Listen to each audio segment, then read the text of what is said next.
Kupitia mwavuli wa Evangelical Alliance of Kenya wametangaza rasmi kupinga mswada wa mashirika ya kidini wa mwaka 2024 na ambao unalenga kudhibiti shughuli zote za makanisa nchini, hatua ambayo viongozi hao wanasema inakiuka uhuru wa kuabudu.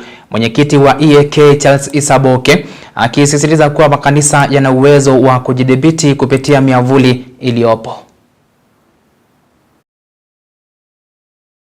Siasa tukienda kwa mikutano sisi ni kama watu wa mkono. Wanatuambianga tu omba, alafu wanapiga siasa tukiwa hapo. Hiyo wakati umeisha.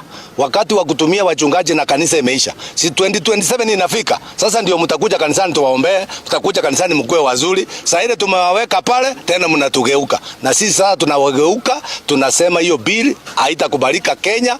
Avatari ipelekwe nchi nyingine lakini sio Kenya. Watu waachie hiyo jukumu kama kanisa. Sisi tunaweza kufanya hiyo regulation, sisi kama kanisa tunaweza kujua wachungaji wazuri na wabaya. Sisi ndio tunatakana kupeana ripoti kwa serikali. Kuhubiri ni mwito, si ati ni kusoma. Kuhubiri ni mwito, na hata yule ambaye hajasoma anatabiri na watu wanapona, watu wanaokoka, dunia inabadilishwa. Sasa ukiweka sheria ya kwamba mtu asome, awe sio na degree, awe na vitu gani, sasa hiyo itasaidia nini? Kwa hivyo tunaomba kwamba our president, this thing inakuja kukumaliza.